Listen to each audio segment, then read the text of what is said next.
Bien, tu fais, Billy le Kamalo Banaïvele.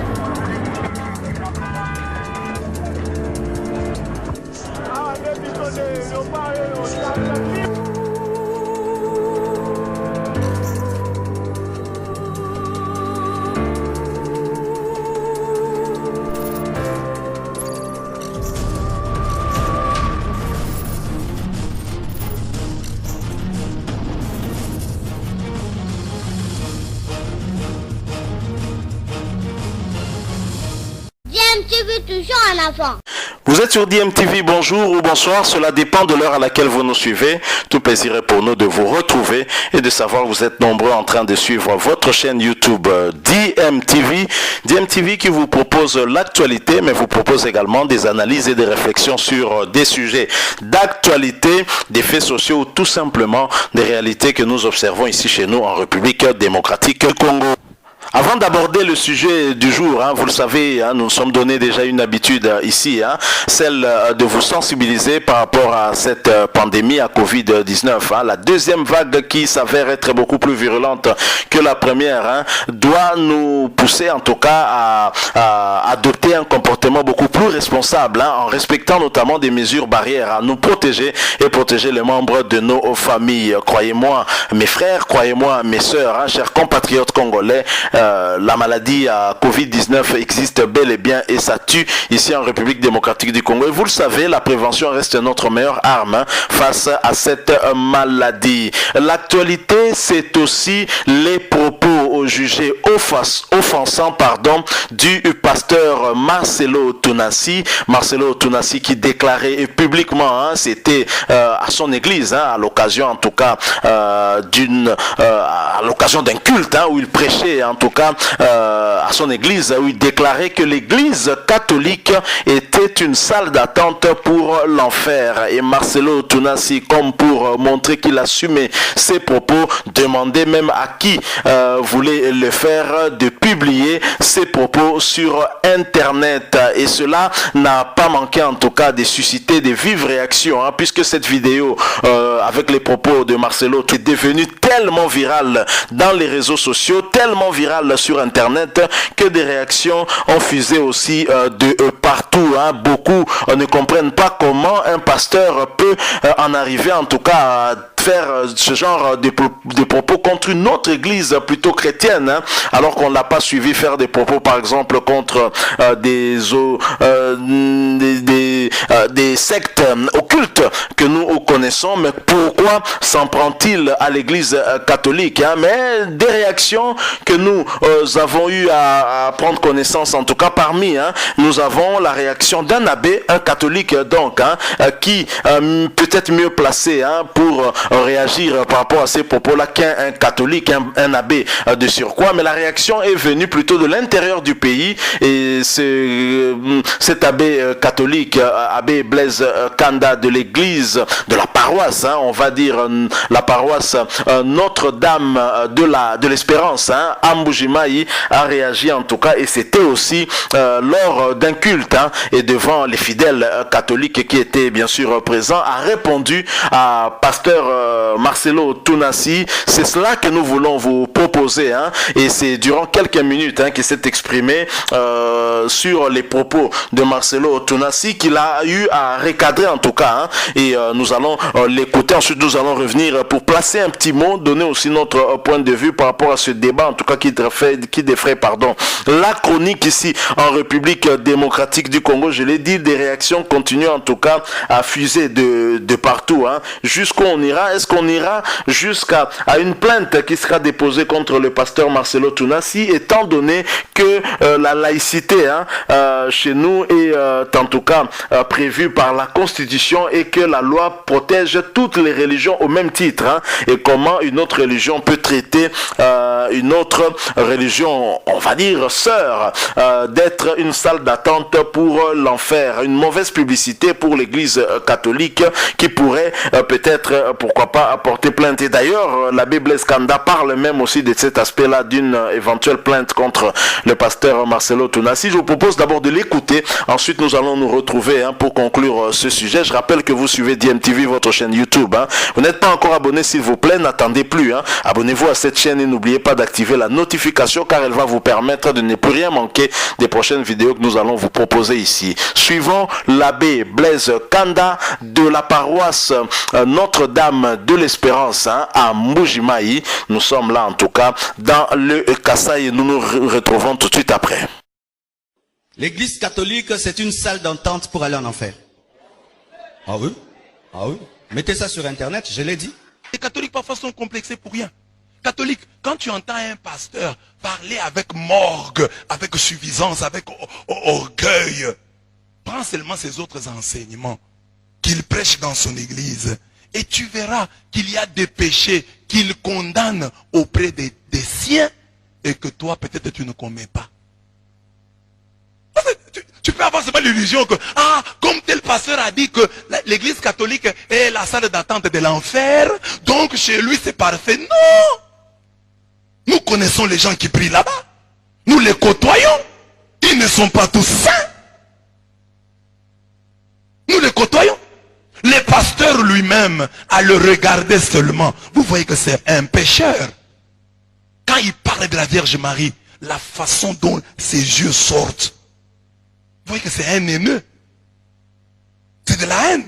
Mais si quelqu'un a de la haine envers la Vierge Marie, qui est la maman qui lui a donné Jésus, tu attends qu'il dise du bien de l'église catholique. Vous attendez vraiment qu'il... Et puis vous dites, non, je suis déçu. Déçu par quoi? Quelqu'un qui a déjà parlé mal de la mère de Dieu, qu'il parle mal de l'église, qui est composée de pécheurs comme toi et moi.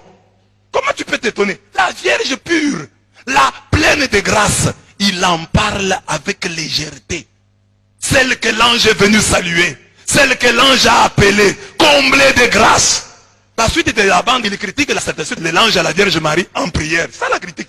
C'est ça qui fait de l'église la salle d'attente de l'enfer. Parce que dans l'église catholique, on dit, je vous salue Marie, pleine de grâce, le Seigneur est avec vous. Parce qu'on répète des paroles de la Bible. Donc, quelqu'un qui répéterait un psaume serait donc dans l'enfer. Je prie avec les paroles de la Bible. Parce que ce sont les paroles de la Bible. Je vous salue Marie. Je vous salue comblé de grâce. Le Seigneur est avec toi. Tu es béni entre deux. Ce sont des paroles de la Bible. Ce sont des paroles inspirées. Et lui dit parce que nous les catholiques, nous répétons ces paroles, nous sommes... Et les catholiques s'en inquiètent. Et ils sont inquiets. Oh non, voilà, il a dit ça, portons plainte. Vous voulez élever quelqu'un pour rien? Portez plainte quoi? Il y a des gens qui ont critiqué l'église catholique. Il y a dans l'église catholique des prêtres qui sont partis. Arius était un prêtre. Nestorius, un évêque. Tous ces gens-là, c'était des grandes personnalités. Martin Luther, c'était un catholique, un moine. Augustin. Mais il a quitté. L'église est-elle tombée? Mais seulement quelqu'un de l'extérieur qui dit des choses. L'église ne tombera pas. 2000 ans. Plus de 2000 ans, nous tenons bon. Il y a des gens plus forts que ces messieurs-là qui ont essayé, ils n'ont jamais réussi.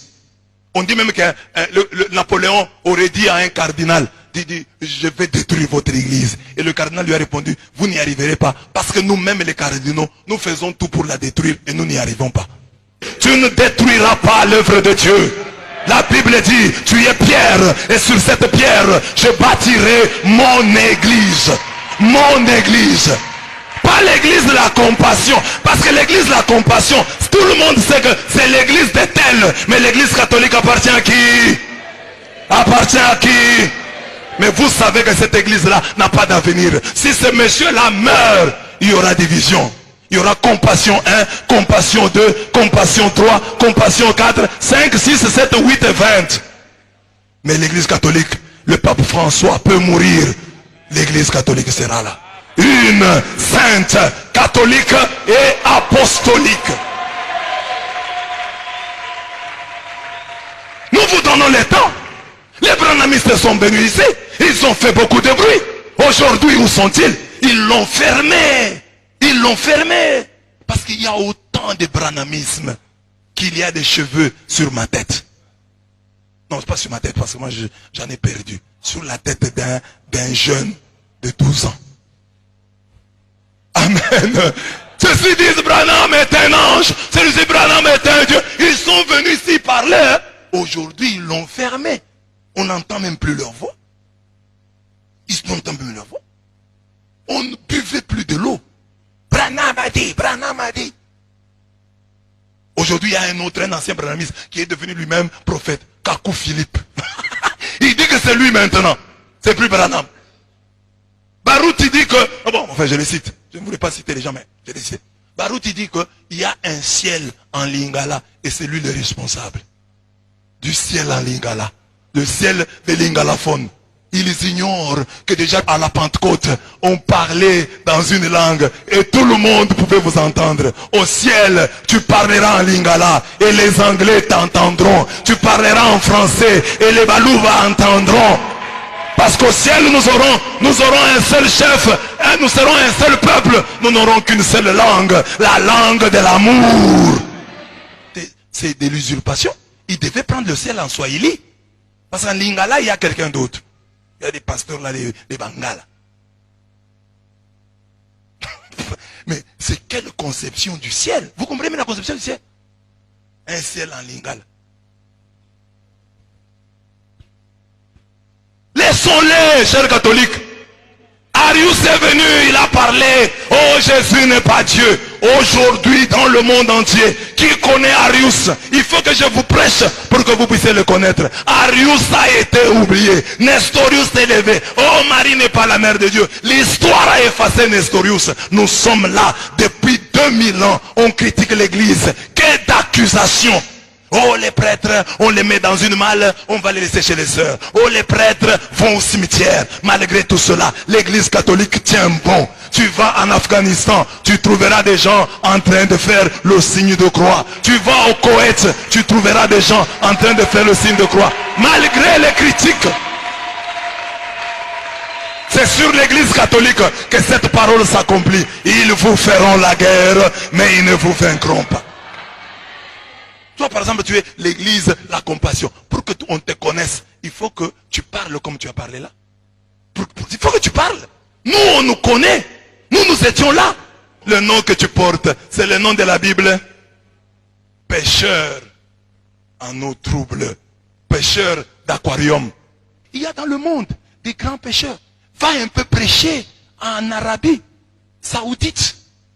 Qu'on voit l'église compassion. Il y a des gens qui ne connaissent même pas Jésus-Christ. Va prêcher là-bas. Installe une église. En Iran. Dis aux Iraniens que Jésus-Christ est Seigneur. Tu ne touches pas aux Iraniens. Ceux qui ne connaissent pas Jésus-Christ. Tu ne prêches pas aux bouddhistes. Il y a des hindous. Il y a des taoïstes. Il y a des shintoïstes. Va leur parler du Christ.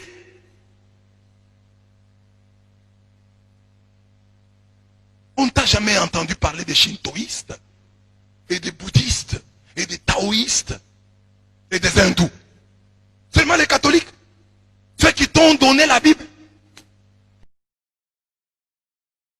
De retour, hein, vous venez de suivre là l'abbé Blaise Kanda de la paroisse Notre-Dame de l'Espérance, hein, paroisse universitaire, hein, Notre-Dame de l'Espérance, hein, qui réagissait en tout cas aux propos du pasteur Marcelo Tunasi de l'église de la Compassion, et le pasteur Marcelo Tunasi qui déclarait que l'église catholique était une salle d'attente pour l'enfer, hein. Vous avez suivi l'abbé Blaise Kanda qui dit, qui voit en tout cas au pasteur Marcelo un ingrat, hein, un orgueilleux qui s'en prend à une église qui lui a apporté la Bible, hein, au lieu de s'en prendre à d'autres religions dont on connaît les pratiques aussi, hein, qui ne sont pas des pratiques issues de la foi chrétienne. Et donc l'abbé Blaise Kanda s'étonne, hein, de l'attitude de Marcelo Tunasi, mais en même temps il dit que ça ne sert même à rien de porter plainte contre une telle personnalité, d'autant que ses propos, c'est sans doute doute peut-être pour qu'il se fasse un peu plus connaître, que l'on parle de lui. L'Église catholique qui a plus à 2000 ans, et cette Église a traversé en tout cas plusieurs situations, plusieurs tentatives en tout cas de sa destruction, et c'était s'avérer toujours vaine. Et ce n'est pas Marcelo qui va arriver à atteindre cet objectif. Donc voilà, un peu comme on le disait, c'était évident que devait y avoir des réactions même virulentes face en tout cas à ces propos du pasteur Marcelo Tounassi. Je vous assure que si c'était une autre religion, par exemple la religion musulmane, on n'en serait pas resté juste à des propos interposés, à des échanges interposés comme ça. On en serait arrivé peut-être à une atteinte physique, parce qu'on connaît comment les autres réagissent. Et donc comment le pasteur Marcelo Tounassi est-il arrivé jusqu'à ce point? Qu'est-ce s'est-il passé pour qu'il puisse déclarer publiquement ce qu'il a eu à faire comme déclaration contre l'Église catholique? Mais bien sûr, on aimerait bien suivre peut-être une émission débat, un débat religieux tel qu'on a eu l'habitude de suivre. On voyait ce genre d'émission dans la chaîne de Zachary Bababa. Je ne sais pas si ça continue toujours, mais ça aidait beaucoup, en tout cas ça édifiait le peuple par rapport à certaines questions et entrer à la religion. Et on aimerait bien voir un débat entre le pasteur Marcelo Tounassi et l'abbé Blaise Kanda par exemple sur ces questions précises, parce que là il soulève en tout cas une problématique. L'Église catholique, une salle d'attente pour l'enfer, à lui maintenant d'en donner les détails. Comment il arrive à une telle conclusion? Est-ce qu'il tire ça de la Bible? Comme ça un débat pourrait mieux nous éclairer plutôt que des échanges à travers les réseaux sociaux qui finalement n'apportent pas un éclairage par rapport à ce qu'a soulevé le pasteur Marcelo Tounassi. Mais en même temps, ce que nous pouvons dire au regard de la loi de la République démocratique du Congo, étant donné que nous sommes dans un pays laïque où nous avons des kimbanguistes, nous avons des musulmans, nous avons des catholiques, des protestants, est-ce que un berger d'une autre religion peut s'en prendre ainsi à une autre religion alors que la loi protège toutes les religions de la même façon? C'est aussi un débat qui pourrait intéresser peut-être les juristes, mais déjà l'abbé Blaise Kanda estime que ça ne sert même à rien d'en arriver jusqu'à porter plainte contre une telle personnalité. Ce serait comme on dit en lingala foulailler, donc ce serait en tout cas lui permettre en tout cas d'avoir une beaucoup plus grande visibilité encore, parce que lorsqu'il tient déjà ses propos, c'est pour qu'on s'intéresse à lui, en tout cas d'après le pasteur Blaise Kanda. Et Blaise Kanda, dans une autre vidéo que nous avons suivie, c'était certainement au cours toujours du même culte que nous venons de vous proposer, où il déclarait que c'est l'église la compassion du pasteur Tounassi qui est en fait l'enfer. Alors si nous devons suivre les deux, il n'y a peut-être pas contradiction, il y a peut-être complémentarité. Lorsque Marcelo Tounassi dit que l'église catholique est la salle d'attente pour l'enfer, donc ça veut dire que l'église catholique est la salle d'attente pour entrer dans l'église de Marcelo, car l'église de Marcelo, selon l'abbé Blaise Kanda, serait l'enfer en question. Donc c'est ça l'enfer des psychotiques, ce sont ces termes, les termes qu'il a utilisés. Donc cette escalade verbale, c'est entre en tout cas deux bergers, des chrétiens en plus, qui doivent en fait mettre Jésus-Christ au-dessus de tout, n'est pas bon, n'est pas bien face à d'autres religions qui ne sont pas chrétiennes, qui ne s'appuient pas sur la Bible. C'est quand même dommage qu'on puisse en arriver jusqu'à ces niveaux. Donc voilà, nous arrivons à la fin, mais ce débat n'est pas clos. Nous allons continuer en tout cas à revenir sur ça de temps en temps. Nous aimerions bien, comme je l'ai dit, nous souhaitons en tout cas avoir un débat entre ceux qui défendent cette thèse de Marcelo Tounassi et les catholiques. Déjà, DMTV va inviter en tout cas un évangéliste qui prend en tout cas parti pour Marcelo Tounassi, qui nous promet en tout cas de s'appuyer même sur des versets bibliques pour démontrer qu'effectivement l'église catholique serait une salle d'attente pour l'enfer. Nous n'allons pas en tout cas nous arrêter là. Si cet évangéliste confirme en tout cas le rendez-vous et qu'il passe à DMTV, nous contacterons également un chrétien catholique, un fervent chrétien catholique pratiquant qui pourra également le contredire bien bien entendu. Merci à vous qui nous avez suivis. Hein. Nous espérons en tout cas que ça vous aura apporté quelque chose, hein, une lumière à ce que vous connaissez déjà de cette affaire. Hein. Et si c'est le cas, laissez-nous un like. Vous pouvez aussi vous exprimer et donner votre point de vue, votre opinion par des commentaires, hein, en nous laissant bien sûr un commentaire, hein, mais surtout abonnez-vous à cette chaîne s'il vous plaît si vous ne l'êtes pas encore, hein, et n'oubliez pas d'activer la notification en cliquant sur cette petite cloche, hein, que vous verrez apparaître une fois que vous serez abonné. Elle va vous permettre justement de ne plus rien manquer des prochaines vidéos que nous allons vous proposer. Merci encore une fois à vous et nous espérons vous retrouver très prochainement avec un autre sujet d'actualité. En attendant, portez-vous bien et DMTV vous dit au revoir.